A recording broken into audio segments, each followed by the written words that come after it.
Buenas tardes y bienvenidos a España de Leyenda, el programa que quiere enseñar a los españoles esa historia que nos han hurtado a todos.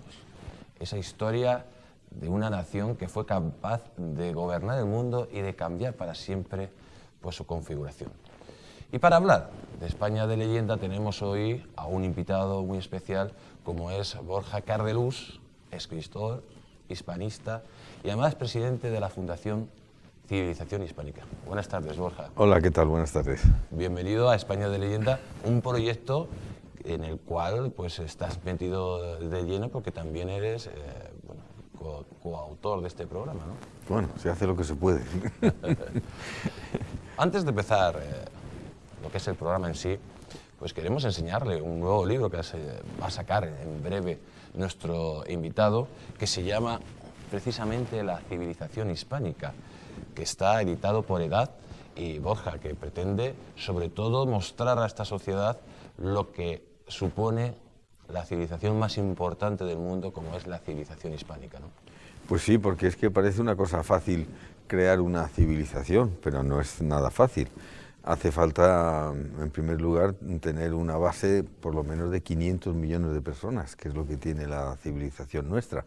Es una civilización que nace como fruto del encuentro de España con el Nuevo Mundo, a raíz del mestizaje, a raíz de los cruzamientos que impulsan y alientan la corona, a diferencia de lo que hizo Inglaterra, que no se mezcló con los nativos, pues España se mezcló y lo apoyó la corona española.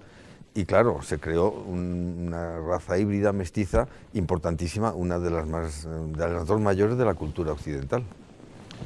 Pues amigos, si ustedes quieren conocer lo que sucedía en América antes de empezar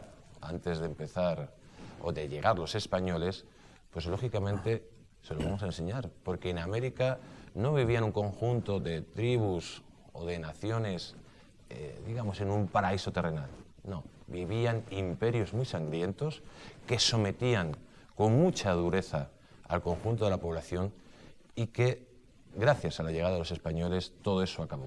Por eso hemos preparado este primer capítulo para que ustedes sepan lo que pasaba en América antes de Cristóbal Colón.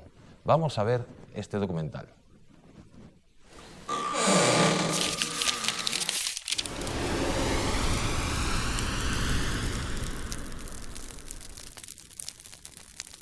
España de Leyenda.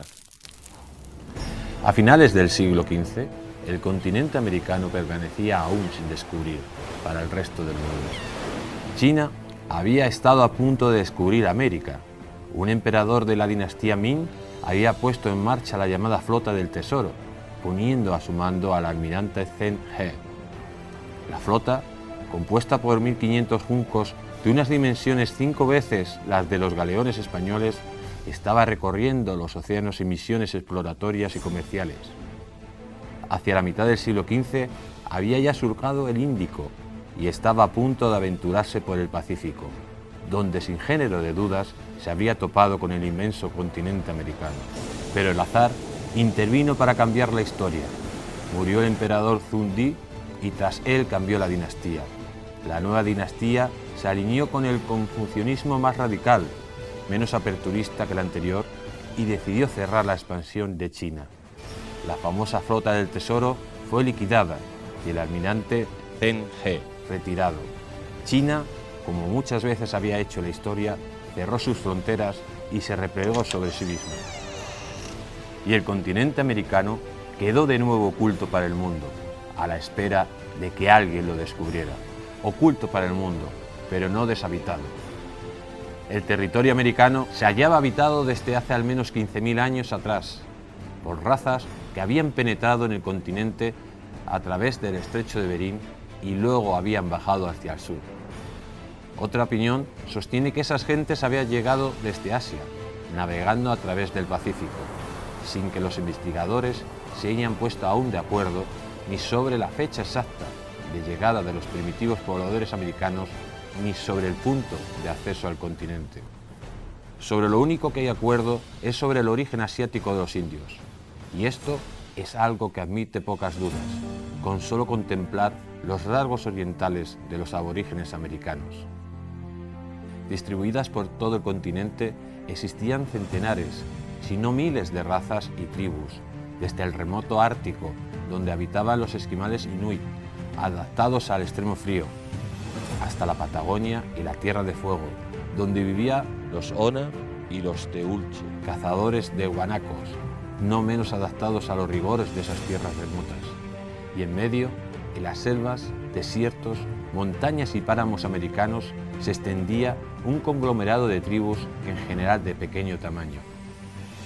Solo había tres grandes excepciones, tres pueblos que habían logrado grandes imperios de innumerables súbditos. Uno era los mayas, que habían ocupado la región de América Central, desarrollando una cultura muy avanzada en muchos aspectos, como la arquitectura y la astronomía. Pero se habían extinguido a mediados del siglo XV, por causas que todavía se desconocen. Eso ha hecho que los mayas se encuentren sumidos en la leyenda y el misterio. Pero hay otras dos civilizaciones en las Américas, poderosas, grandes y plenamente vigentes en el siglo XVI. En el norte habitaban los aztecas, más propiamente llamados mexicas. Habían descendido desde las latitudes superiores buscando un lugar donde asentarse. Ese lugar lo encontraron en el gran lago de Tenochtitlán, en cuya isla central construyeron su esplendorosa capital. Desde allí, los aztecas comenzaron su expansión, sometiendo primero a los pueblos del entorno del lago y más tarde a otras naciones, hasta ocupar el territorio que se corresponde con el actual México. En su avance, se llevan alianzas forzadas con las naciones de los alrededores, sometiéndolas a vasallaje y tributo. Pero los aztecas no solo exigían el tributo de bienes, también el de personas. Para contentar a sus dioses terribles, los aztecas invadían el territorio circundante para capturar prisioneros destinados a sus sacrificios. Se trataba de las llamadas guerras floridas, racias regulares sobre las tribus vecinas, en especial los chacaltecas, que cada cierto tiempo veían cómo los aztecas asolaban su término y capturaban jóvenes para llevarlos al altar del sacrificio. Allí, en lo alto de la pirámide, les arrancaban de una manera ritual el corazón y los cuerpos eran arrojados escalera abajo, donde los sacerdotes se hacían cargo de ellos, lucrándose con el tráfico de carne humana para el consumo. A principios del siglo XVI, los aztecas se hallaban gobernados por el emperador Montezuma. Mientras los aztecas o mexicas habitaban el norte, en el sur se había desarrollado un imperio aún mayor y más poderoso, el imperio inca, el llamado el Tahuantinsuyo.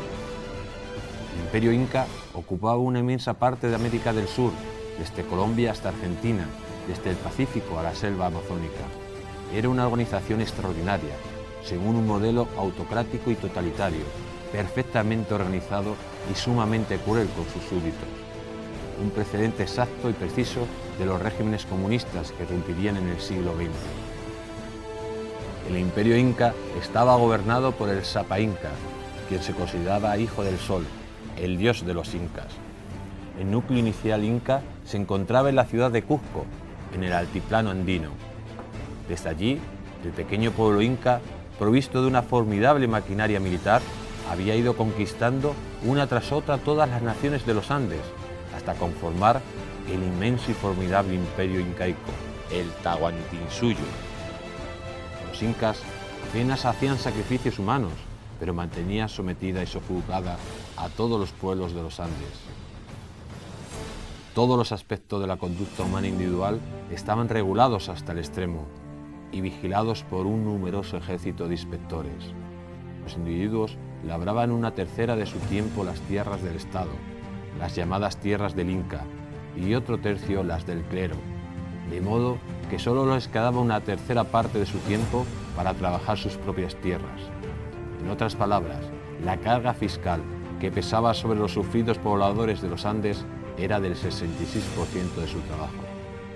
Así pues, ya por los aztecas, ya por los incas o por otras naciones menores, los pobladores de América estaban subjugados por unos u otros imperios y unos u otros jefes despóticos, tiránicos, que en nombre de sus dioses le privaban de su trabajo, de su tiempo, de sus vidas. Pero tanto en ambos imperios, azteca e inca, flotaba una leyenda que hablaba de un personaje mítico, un semidios, que un día lejano había traído el orden a la tierra y tras ello se habían marchado navegando por el mar. Entre los aztecas este dios era Quetzalcóatl, entre los incas Viracocha. Las profecías hablaban de que algún día regresaría a la tierra que habían abandonado para tomar de nuevo posesión de ella.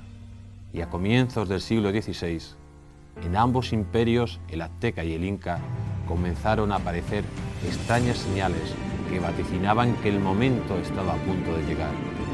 Un cometa que surcaba el cielo, una extraña epidemia que asolaba la tierra. Montezuma y Atahualpa, los emperadores de los dos grandes imperios, se mostraron preocupados y consultaban una y otra vez a sus chamanes, inquiriendo qué podía significar esas señales misteriosas. Y un día, en el este del imperio mexica, apareció unas extrañas cosas flotantes. Y poco después, en la costa del Pacífico, un grupo de hombres extrañamente vestidos desembarcaron. Ambos montaban sobre extrañas bestias, nunca antes vistas allí. Vestían ropajes de metal y portaban extrañas y poderosas armas, espadas cortantes y palos que escupían fuego. Al mando de esas extrañas tropas iban capitanes valientes y decididos. Quien desembarcó en México se llamaba Hernán Cortés. Y el jefe de los que llegaron por el Pacífico se llamaba Francisco Pizarro. Montezuma siempre creyó que con Hernán Cortés se cumplía la profecía y que Cortés era la reencarnación del dios Quetzalcóatl. Y las gentes andinas, cuando vieron que Pizarro y los suyos habían llegado por Tumbes, el punto exacto por donde la leyenda decía que se había marchado Viracocha, creyeron que era él quien regresaba y llamaron a los españoles Viracochas. Nadie ha representado con mayor exactitud que Mel Gibson en Apocalipto lo que significó la llegada a América de los españoles. Más allá de las invenciones de la leyenda negra, España trajo al Nuevo Mundo el orden y la civilización y liberó a sus gentes de las tiranías autocráticas y odiosas que las mantenían oprimidas. Un tiempo nuevo amanece en América.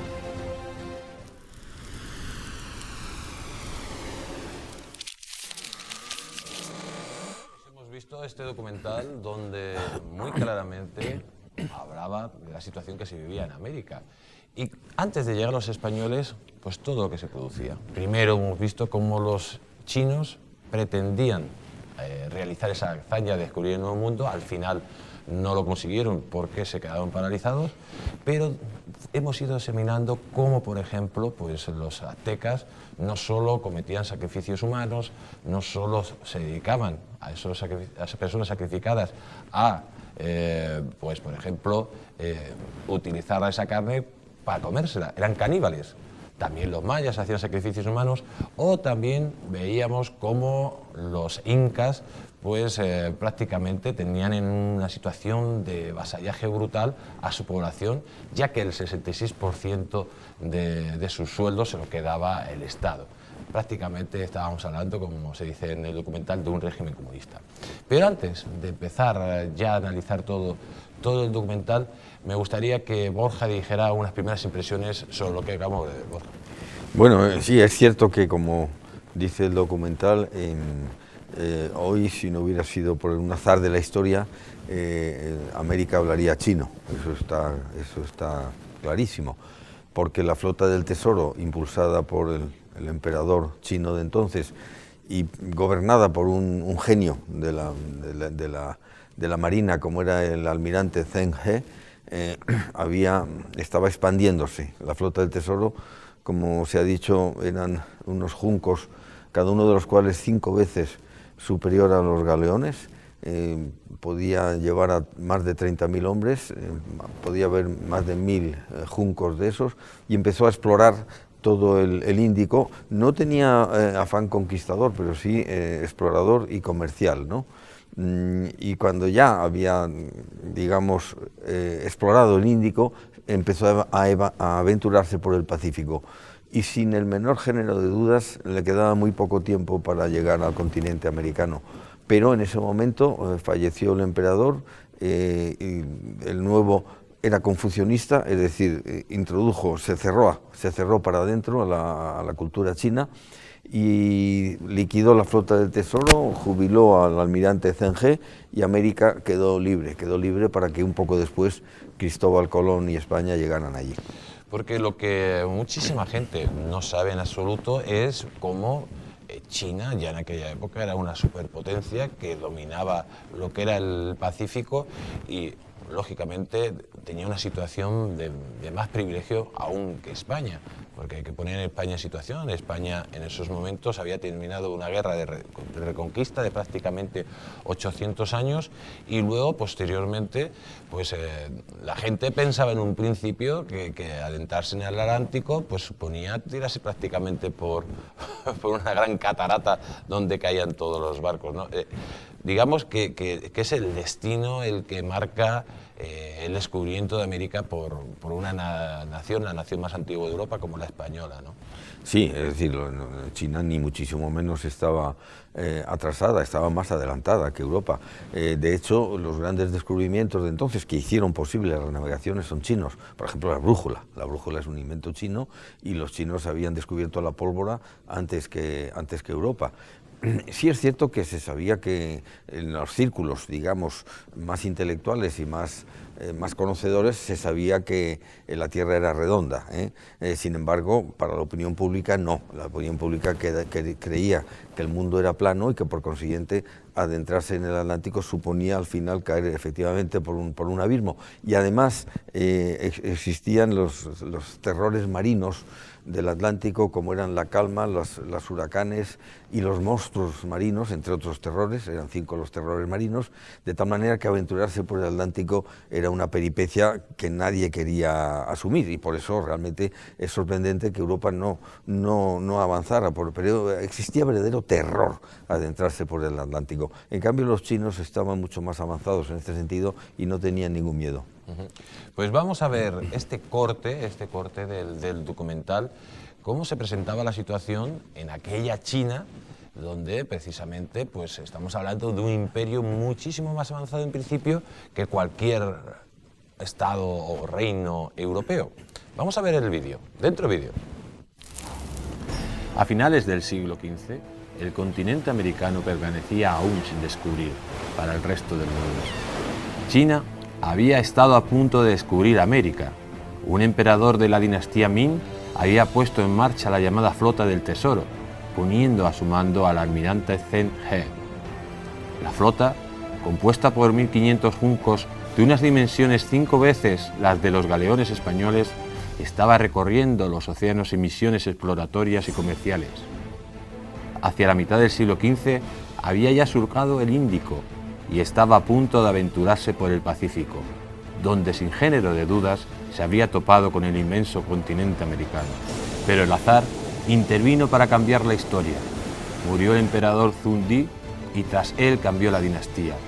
La nueva dinastía se alineó con el confucianismo más radical, menos aperturista que la anterior, y decidió cerrar la expansión de China. La famosa Flota del Tesoro fue liquidada y el almirante Zheng He retirado. China, como muchas veces había hecho la historia, cerró sus fronteras y se replegó sobre sí misma. Pues lo hemos visto otra vez de nuevo. Gracias a que China cierra sus fronteras, España puede realizar la mayor hazaña del mundo porque lo tenía todo a favor. Una flota, hemos hablado aquí en el documental, de 1.500 juncos, como tú has dicho anteriormente, 5 veces más grande que los barcos españoles. Todo estaba a su disposición y gracias a ese cambio de política tan radical que se produce en ese momento en el Imperio Chino, abre esa posibilidad a que España, por medio de Cristóbal Colón, pues descubra pues un continente que más tarde luego se conoció como América.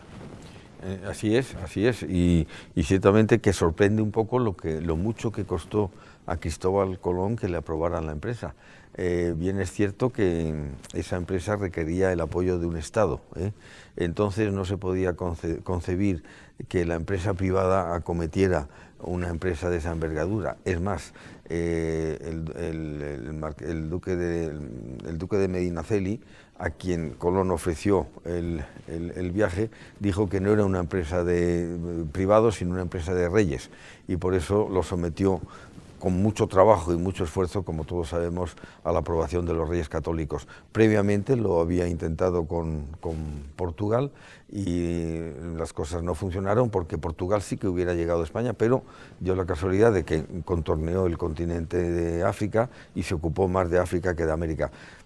Y si estuvo a punto realmente España de no conquistar América, de no descubrir América, porque ya Colón se iba de camino hacia Francia para ofrecerle el proyecto, pero intervino de nuevo el azar de la historia y fue España con Cristóbal Colón. Pues España con Cristóbal Colón descubre un nuevo mundo donde se encuentran a multitud de tribus, de naciones, o como ustedes quieran llamarlo, incluso imperios. Y toda esa gente, ¿de dónde vino? Pues según las teorías, seguramente vinieron la mayoría de todos ellos de Asia. Hay que ver los rasgos que tienen los indios y verán que coinciden muchísimo con los rasgos que tienen los asiáticos. Borja, ¿cómo se hizo esa introducción de personas desde Asia a América? Bueno, pues hay dos teorías, como se dice en el documental. La más probable es que vinieran desde Alaska, cruzando desde Rusia a Alaska por el estrecho de Bering, que en la época del deshielo pues queda prácticamente en seco o con muy poca agua, ¿no? Esa es una de las posibilidades. En todo caso serían personas asiáticas por el norte. La otra posibilidad es que vinieran navegando por el sur también, desde las islas del Pacífico. Esta posibilidad yo la veo más remota, más difícil. Yo me inclinaría más por la primera, por la del norte. Entraron por el norte y fueron buscando climas más agradables porque el clima del norte es terrible, es muy exigente. Entonces fueron ocupando, digamos, o poblando el continente americano desde norte hasta el sur. Pues desde el norte hasta el sur empezaron a surgir grandes imperios como el azteca, el maya o el inca. Y vamos a empezar a hablar por los mayas, una tribu, una nación, la cual tenía un desarrollo, estaba muy avanzado en temas de astronomía, en temas también de matemáticas. Eran unas personas que en principio parecía que tenían un desarrollo bastante grande, pero amigos, aquí nos tenemos que tener en cuenta que los mayas realizaban sacrificios humanos para contentar a sus dioses y sobre todo lo utilizaban los sacerdotes para controlar a la gran población. Si había malas cosechas, es que no habíamos satisfecho a los dioses, por lo tanto vamos a sacrificar a más personas. Todo un auténtico drama que muchísimas veces pues estos personajes que quieren tratar a España con esa forma pues casi despectiva, parece que es que no sucedía. Y eso sucedía. Cuando llegan los españoles se encuentran, por ejemplo, como los mayas hacían sacrificios humanos, algo que se termina inmediatamente con la llegada de los conquistadores. Sí, bueno, en realidad los mayas se habían extinguido como nación un poco antes de que llegaran los españoles, pero efectivamente era una raza tremendamente cruel, ¿no? Tremendamente cruel porque practicaba efectivamente sacrificios humanos. Los mayas colapsaron probablemente por la explotación excesiva de su entorno selvático para obtener alimentos, pero digamos que los aztecas son herederos directos de los mayas, ¿no?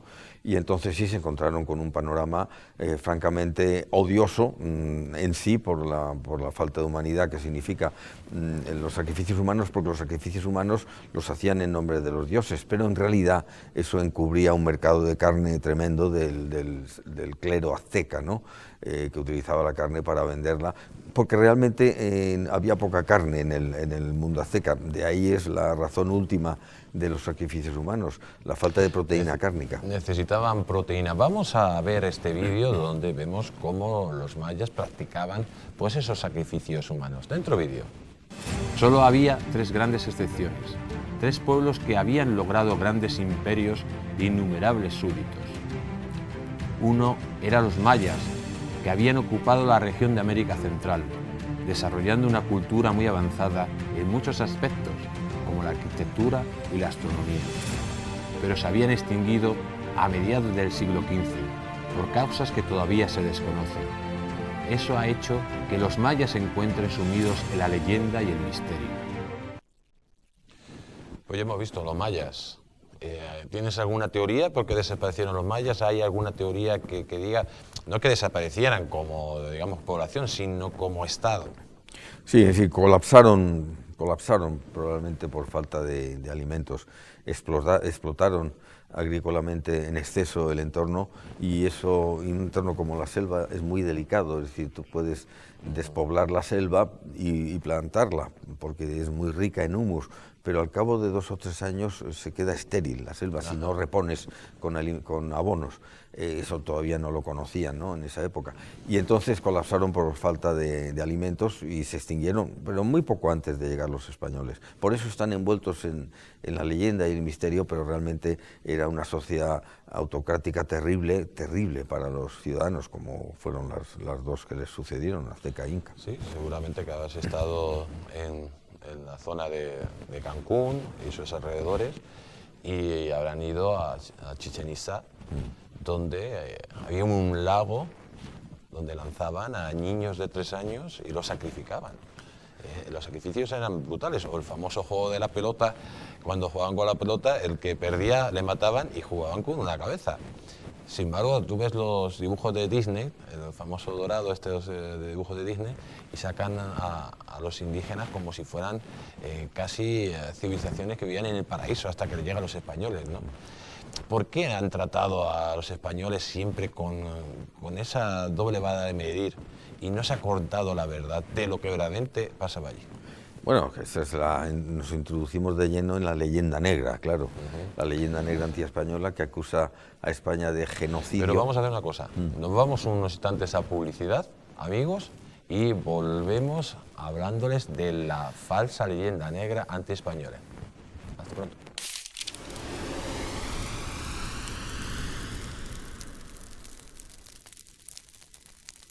España de leyenda. El que no ama a su patria, no ama nada. Grandes traidores a España, desenmascara a los judas que la historia ha convertido en héroes. Un pueblo puede sobrevivir a sus enemigos, pero no a la traición de sus gobernantes. ¿Por qué en nuestras escuelas los más infames, genocidas, racistas y sediciosos son venerados como auténticos héroes? ¿Por qué personajes que pretendían el exterminio de los españoles son homenajeados con plazas, calles y colegios en España? Desmontaremos una por una las falacias de la falsa leyenda negra. Un libro que descubre a los traidores que cambiaron para siempre el rumbo de nuestra historia. Porque solo conociendo a los traidores del pasado podremos identificar a los enemigos del presente.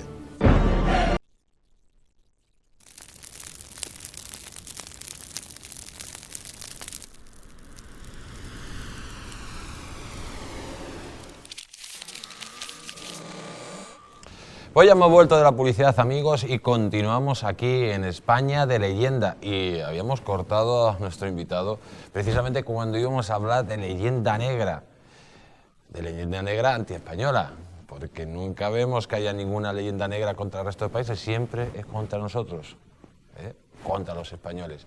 Por eso queremos empezar a hablar ya de los aztecas.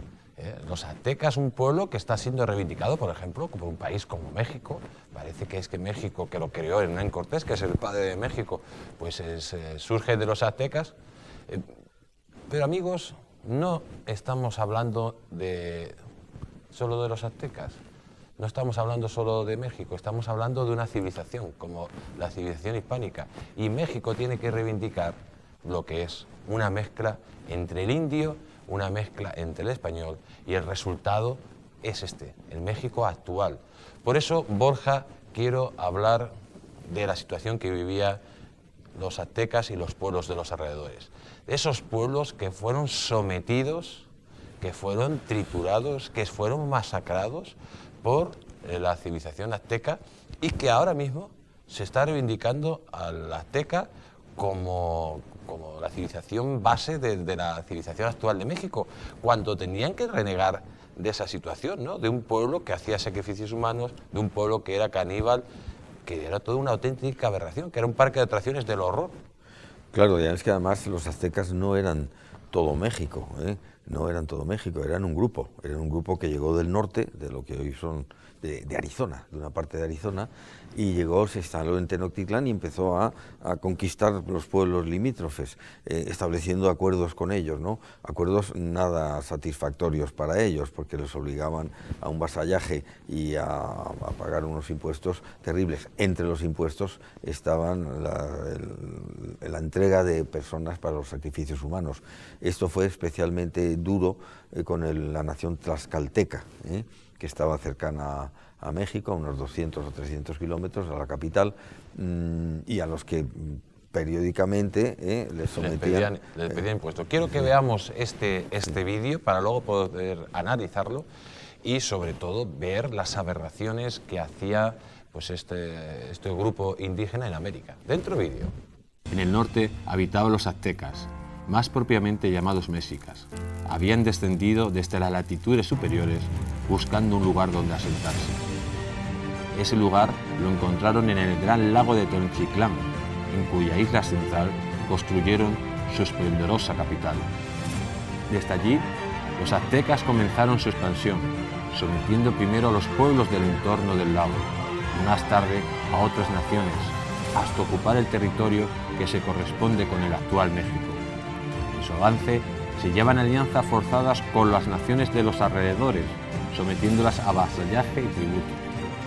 Pero los aztecas no solo exigían el tributo de bienes, también el de personas. Para contentar a sus dioses terribles, los aztecas invadían el territorio circundante para capturar prisioneros destinados a sus sacrificios.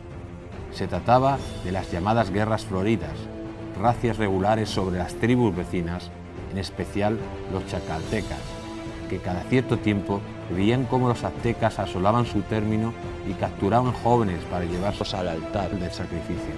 Allí, en lo alto de la pirámide, les arrancaban de una manera ritual el corazón y los cuerpos eran arrojados escalera abajo, donde los sacerdotes se hacían cargo de ellos, lucrándose con el tráfico de carne humana para el consumo.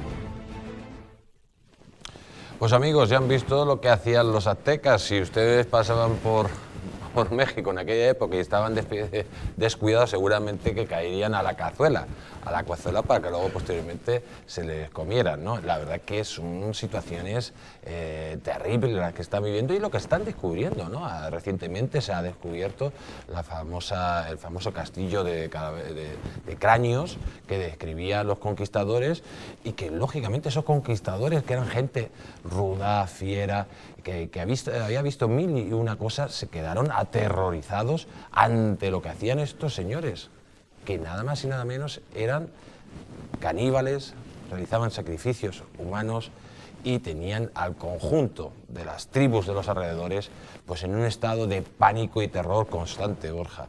Eso es cierto y por eso, claro, se explica que Cortés encontrará aliados en su camino hacia el corazón de México. Los tlaxcaltecas, después de diversas guerras, diversas escaramuzas con Cortés y sus hombres, Cortés les convenció de que tenían que unirse a ellos contra el verdadero enemigo, que eran los tlaxcaltecas, que eran los aztecas, de tal manera que realmente Hernán Cortés no fue un conquistador, sino más bien un liberador de pueblos oprimidos de una manera sangrienta.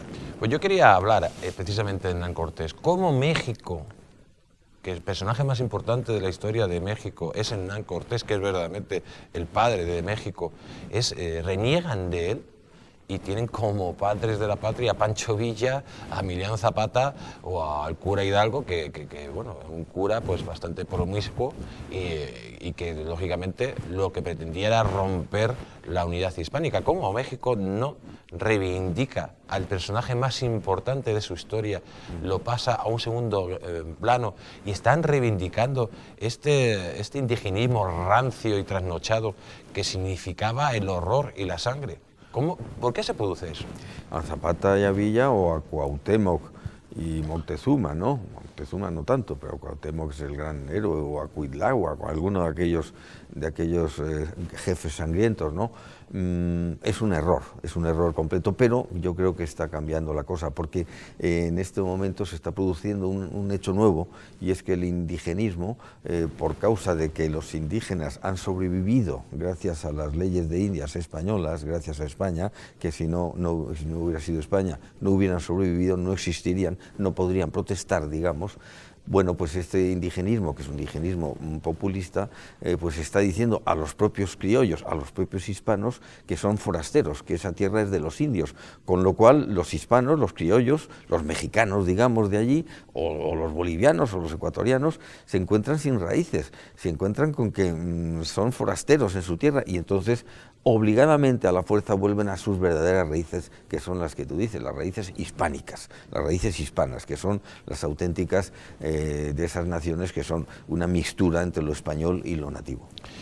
Y seguimos hablando, amigos, seguimos hablando, y en esta ocasión queremos hablar de los incas. Los incas, que fue un imperio aún más poderoso que el azteca y que prácticamente cubría pues toda la costa de Sudamérica, que da el Pacífico. Los incas, que fueron capaces también de desarrollar pues una serie de estructuras para dominar todo su imperio, que son dignas de admiración. Pero sin embargo, amigos, tampoco sabemos mucho de ellos. Por eso vamos a adelantaros esta pequeña pieza y la comentamos dentro del vídeo. En el sur se había desarrollado un imperio aún mayor y más poderoso, el imperio inca, el llamado el Tahuantinsuyo. El imperio inca ocupaba una inmensa parte de América del Sur, desde Colombia hasta Argentina, desde el Pacífico a la selva amazónica. Era una organización extraordinaria, según un modelo autocrático y totalitario, perfectamente organizado y sumamente cruel con sus súbditos. Un precedente exacto y preciso de los regímenes comunistas que reincidirían. Pues amigos, estamos hablando precisamente de los incas, un imperio de los más grandes que ha existido sobre Hispanoamérica, y un imperio que fue capaz de dominar a multitud de tribus con esa autoridad férrea que utilizaba el Saca Inca, ¿no? Sí, no hay nada más parecido a un régimen comunista y a un partido comunista que los incas. Pero no hablemos todavía de los impuestos. Vamos a hablar del desarrollo, estructura que tuvieron los incas. No, es que los incas eran una pequeña nación, eran la nación del Cuzco. En los Andes hay muchas naciones, muchísimas naciones. En cada valle hay una nación más o menos grandes.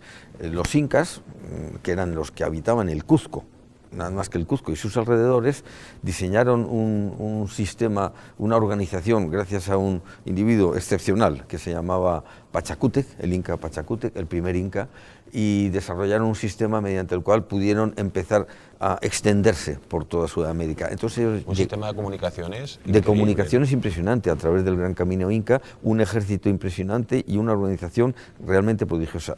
Un sistema totalmente comunista, ¿no? Dirigida por, el Partido Comunista, que era el imperio inca, ¿no? Que eran los incas, la tribu inca. Entonces ellos llegaban a una nación, se ponían a las puertas con su ejército y les decían o se someten o los arrasamos. La mayoría se sometía, pero algunos que no se sometían los arrasaban matando a todos, ¿eh? Y hasta el punto de que hay un lago que se llama Yahuarcocha, que significa lago de sangre, porque mataron a todos y se enrojeció el lago, ¿no? Pues todo un ejemplo de tolerancia eran estos incas que continuamente algunos lo reivindican por activa y por pasiva, sobre todo por atacar al legado español. Pero vamos a ver cómo los incas, amigos, cómo estrujaban a la población con unos impuestos todavía mayores que los que tenemos actualmente. Vamos a ver este vídeo, dentro vídeo. Los individuos labraban una tercera de su tiempo las tierras del Estado, las llamadas tierras del Inca, y otro tercio las del clero, de modo que solo les quedaba una tercera parte de su tiempo para trabajar sus propias tierras. En otras palabras, la carga fiscal que pesaba sobre los sufridos pobladores de los Andes era del 66% de su trabajo. Pues amigos, de nuevo hemos visto cómo prácticamente les sacaban todo el fruto a los campesinos y sobre todo, Borja, esto, como tú has dicho, se parecía más a un Estado comunista. Yo creo que es el origen de un Estado comunista porque prácticamente todo el dinero iba para el Estado, ¿no? Sí, además es que un régimen comunista como el de Pol Pot o el de la China de Mao Zedong están calcados del Imperio Inca. La carga que pesaba sobre los súbditos del Imperio Inca era efectivamente el 66%, pero no de dinero, porque no existía dinero, sino de trabajo, lo cual era mucho peor, porque el Imperio Inca vivía sobre la agricultura, básicamente, ¿no? Algo de minas, pero sobre todo la agricultura. Entonces, primero, cuando llegaba la época en que se puede labrar la tierra, que no es todo el año, primero tenían que labrar las tierras del Inca, o sea, las del Estado, una tercera parte de su tiempo. Otra tercera parte, las tierras del clero, que era poderosísimo el Imperio Inca, porque era un imperio teocrático, y luego les quedaba su tercera parte para sus propias tierras, no tierras suyas, sino concedidas por el Estado, eran de tierras del Estado. De tal manera que a veces entraban las lluvias y no podían labrar sus propias tierras. Primero eran las del Estado y las del clero, y luego, si quedaba tiempo y posibilidad, las suyas. Era terrible. Era casi un estado de semi-esclavitud. Bueno, absolutamente. No podían salir de su valle, no podían circular por el Gran Camino Inca. Si robaban un fruto, una manzana del Gran Camino Inca, la condena era a muerte. No podían comer sin la puerta abierta, porque había inspectores que vigilaban todo. Era obligatorio el hablar quechua, era obligatorio aprenderse la historia que querían los incas, es decir, era un sistema totalitario hasta el máximo. Es realmente el primer sistema totalitario conocido de la historia. Pues amigos, vamos a seguir avanzando en el programa, que ya nos empieza a quedar poco tiempo, y que yo quiero que hablemos de los dioses, tanto de los dioses de los aztecas como de los dioses de los incas. Y para hablar de ello vamos a ver este vídeo.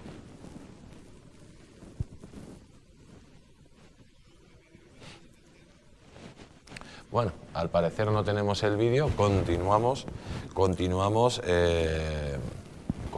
el programa, porque no tenemos el vídeo, pero sí quiero hablar de los aztecas, de su dios, de cómo eso influenció, sobre todo con la llegada de los españoles.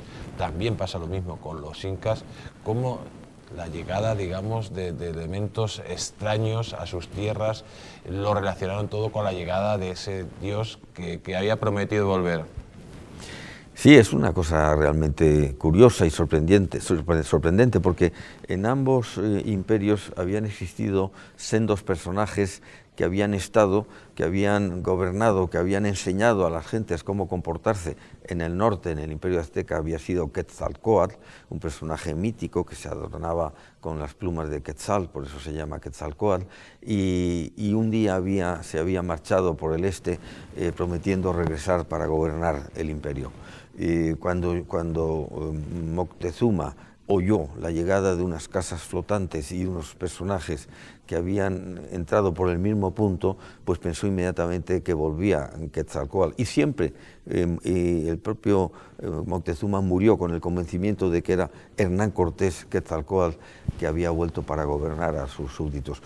Era tarde ya cuando se dio cuenta, no se dio cuenta nunca, pero era tarde cuando ya los aztecas pensaron que aquello no era cierto. Y en el Imperio Inca pasó una cosa parecidísima. Había existido un personaje que se llamaba Viracocha, que era realmente alguien muy curioso, porque había enseñado cómo labrar la tierra, cómo comportarse, cómo tener unas relaciones pacíficas entre unas naciones andinas y otras, y se marchó un día prometiendo regresar por la zona de Túmbez. Curiosamente, por la zona de Túmbez entraron los españoles de Francisco Pizarro, por eso los llamaron los viracochas. Sin embargo, en este caso, el engaño, entre comillas, porque no era premeditado por los españoles, duró poco tiempo, porque Atahualpa receló de que realmente fueran divinos, porque se les suponía inmortalidad y una serie de cualidades. Hicieron diversas pruebas, como por ejemplo cogieron a un español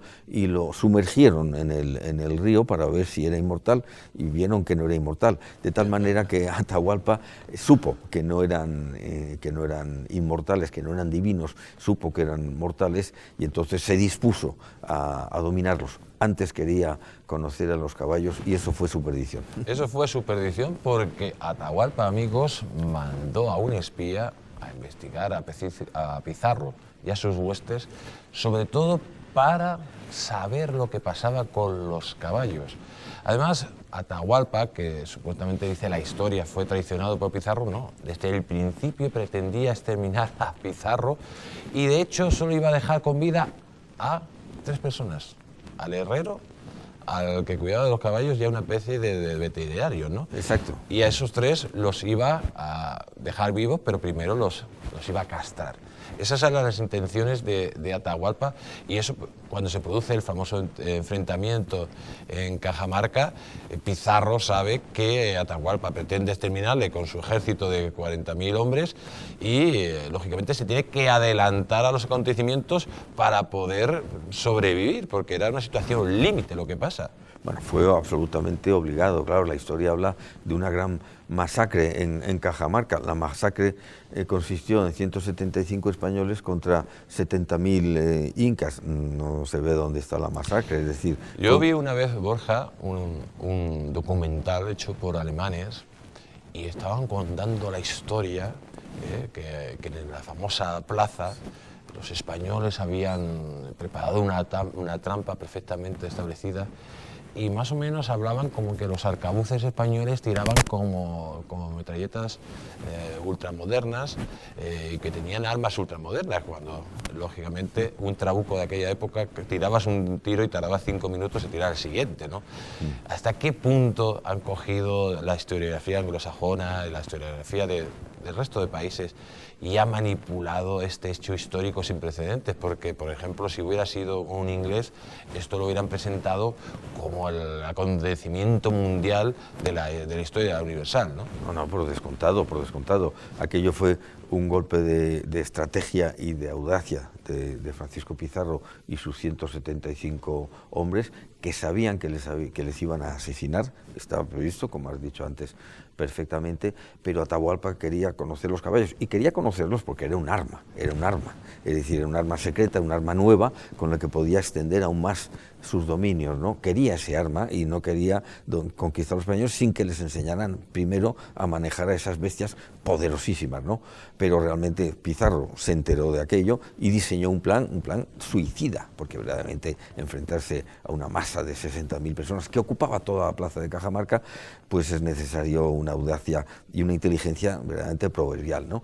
Pues, pero realmente sí, es cierto que Pizarro le ganó por la mano, y lo que ocurrió en realidad fue que Pizarro, como le había recomendado su primo lejano Hernán Cortés, se dirigió al jefe, a Atahualpa, y dijo, pensó desde el primer momento que tenía que capturarlo, y es lo que hizo Pizarro. En la vorágine que fue la batalla de 30 minutos de Cajamarca, capturó a Atahualpa, y en ese momento el ejército inca se quedó desconcertado y pudieron ganar los españoles, porque empezó una desbandada, pero eso fue todo, ¿no? Y en 30 minutos, realmente en la batalla más impresionante, yo creo, de la historia, cayó un imperio de más de 8 millones de personas. Es algo asombroso. Además que la mayoría de las muertes no fueron por las armas españolas, sino precisamente porque todos trataron de huir y se aplastaron los unos a los otros. Pero sin embargo, amigos, vemos como siempre pretenden los enemigos de nuestra historia, los enemigos de nuestra nación,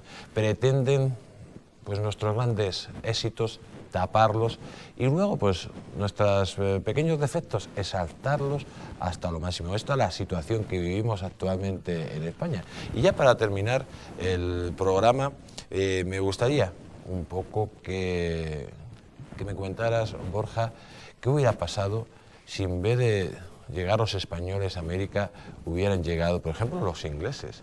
Seguramente que todo este indigenismo rancio y ramplón pues no diría nada porque no existiría. No es necesario fabular ni imaginar para eso. Tenemos el ejemplo de lo que ocurrió en América con la llegada de los ingleses en los Estados Unidos. Los Estados Unidos llegan en el norte, en el noreste de Estados Unidos, llegaron los ingleses y al día de hoy, porque eso es lo que hay que ver, los datos, las cifras, a la derecha del Mississippi, que es donde estuvieron los ingleses, no queda un solo indio. Y a la izquierda del Mississippi, donde estuvo España con sus misiones y sus misioneros y sus pobladores, está lleno de indios. Eso es lo que hubiera ocurrido. Es decir, no existiría todo ese indigenismo que tanto protesta y que tanto ataca a España.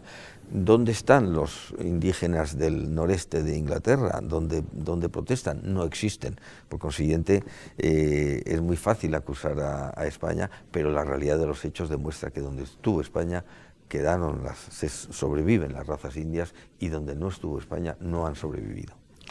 ¿Y por qué algo tan evidente que simplemente uno se da un paseo por Hispanoamérica y ve a las razas indias, ve a los mestizos, ve a los blancos que conviven en armonía, en paz, te vas a La Habana, te vas a Guayaquil, te vas a Santiago de Chile? Tú estás viéndolo constantemente, es que es una evidencia que existe ese mestizaje, esa unión, que no hubo ningún tipo de exterminio. Y sin embargo, insisten estos resentidos sociales constantemente en atacar a España con saña y casi da vergüenza ajena escucharles, porque es que cada vez que hablan mienten con el fin de destruir, digamos, nuestro legado. Hubo razones políticas, razones económicas y razones religiosas para crear y difundir la leyenda negra, para separar a las repúblicas, en lo que era una unidad, en 19 repúblicas, y para separar a España de los hispanos de allí, ¿no? Realmente hubo razones de todo tipo, pero realmente lo que ha ocurrido es que España no se ha defendido muy poco, ¿no? Y hay que defenderse, y por eso hemos creado una fundación que se llama Fundación Civilización Hispánica, para acometer por primera vez y de una vez decidida a través del cine, la televisión, las redes sociales y las exposiciones, atacar, encarar este problema, desmontar la odiosa leyenda negra y poner a la comunidad hispánica y España en el lugar y con la imagen que le corresponde. La imagen que corresponde, amigos, que no tiene nada que ver con la historiografía, ni con las películas, ni con lo que dicen determinados personajes el 12 de octubre. O sea, por ejemplo, usted cuando escucha a la alcaldesa de Barcelona que el 12 de octubre no hay que celebrar nada y que fue un genocidio, ¿qué le diría? Bueno, porque es una ignorante absoluta, porque el genocidio no hay más que ver la supervivencia de los indios en Estados Unidos o en el resto de Iberoamérica. Cuando llegan España a América, hay 13 millones, contabilizado, hay 13 millones de nativos. Hoy hay más de 16 millones, 13 millones de nativos, ahora hay más nativos de los que existían entonces. Esto fue por la labor de España, por las leyes de Indias y demás. El genocidio, que lo hubo, fue por la mortandad de los virus europeos. Bueno, genocidio no hubo. No hubo muertes. Hubo mortandad por enfermedades. Pero de cada 100 muertos, esto se sabe, de cada 100 muertos, 99 fue por causas de virus y de otras enfermedades, y 1 solo por causas de guerra. Este es el genocidio. Es una ignorancia absoluta, como es una ignorancia que el 12 de octubre luzca en Nueva York la bandera italiana cuando fue una empresa española. Pero es que España tiene que reaccionar. Y por eso insisto que hemos creado esta fundación. Sí, que surge la bandera italiana en Nueva York, se pone la bandera italiana cuando Italia, amigos, ni siquiera existía. Es algo que lógicamente tenemos que hacernos mirar, porque al final está claro que es el prestigio de España, y España somos cada uno de nosotros. Cuando a ti te desprestigian, primero llega la violencia verbal, después de la violencia verbal llega la física, y eso es constante en nuestra historia. Y sin embargo no vemos desde las instituciones, no vemos desde el gobierno, desde los medios de comunicación, ningún tipo de defensa contra tanta falacia y tanta mentira. ¿Esto cómo es posible? O sea, podemos decir, las instituciones no defienden el legado español. Pero es que los medios de comunicación casi incentivan la destrucción del legado español. Esto no pasa en ningún país del mundo. Yo creo que es que hace falta una iniciativa de la sociedad civil como la que estamos emprendiendo en estos momentos y contar con el apoyo del Estado, que sí empezamos en estos momentos a tener ese apoyo. No con el Estado Inca. No, el Estado Inca, por fortuna no. Pero es como yo digo, como si los padres de uno mismo hubieran sido, digamos, condenados a muerte por una acusación falsa y uno tuviera las pruebas de que eso no ha sido así. Un buen hijo no trataría de mostrar y publicar esas pruebas para reivindicar la figura de sus padres. Eso es lo que tenemos que hacer. Y la pregunta que se tienen que hacer ustedes, amigos, es la siguiente. Cuando llegan todos estos elementos y reivindican ese indigenismo como un ejemplo de paz, de armonía, de paraíso terrenal, pues tendrían que hacerle la siguiente pregunta. ¿Le gustaría a usted estar viviendo en la época de los aztecas? ¿Le gustaría formar parte del menú de los sacerdotes aztecas? ¿O le gustaría estar formando parte de esos sacrificios humanos donde incluso en algunos celotes se sacrificaban niños de 3, 4, 5 y 6 años? ¿O le gustaría que le sacaran el corazón cuando uno todavía está vivo? ¿O está trabajando día y noche casi en estado de esclavitud para poder mantener el tiránico imperio inca? Esas son las preguntas que tendrían que hacerse y que lógicamente aquí hemos intentado responder, ¿no, Borja? Yo creo que sí, yo creo que sí. Ahora lo que hace falta es, digamos que martillear con estos mensajes y mostrarlos a través del cine, la televisión y demás, que se abra camino a la verdad. Y a través de España de Leyenda. Exacto, a través de España de Leyenda, que es uno de los primeros frutos de esta fundación que estamos constituyendo. Pues amigos, a través de España de Leyenda van a descubrir todas las semanas pues la historia de España, la historia de verdad, esa historia que nos han hurtado algunos, pero que por desgracia para ellos, de nuevo la vamos a recuperar para que todos ustedes la conozcan.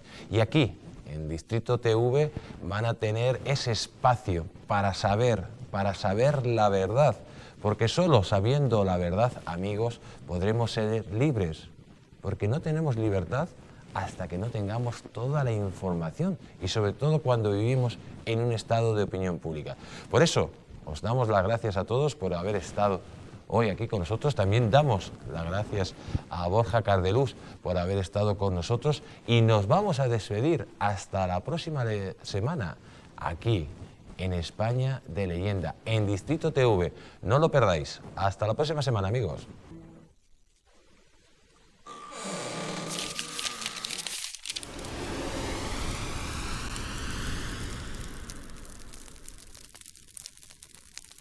España de Leyenda.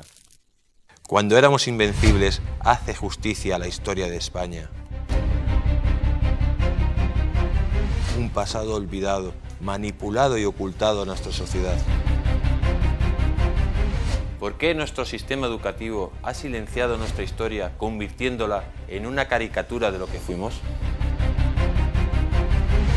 ¿Quieres descubrir cómo los ingleses han ocultado sus monumentales fracasos ante los españoles? Un libro que enseña cómo una nación de 8 millones de habitantes dominó el mundo. Descubre a los tercios, hombres de acero, cuya creencia en el honor y su espíritu de sacrificio les convirtieron en el ejército más poderoso del mundo. Héroes como Hernán Cortés, Bernardo de Gálvez y Blas de Lezo, entre muchos más, desmontarán uno a uno los mitos de nuestros enemigos.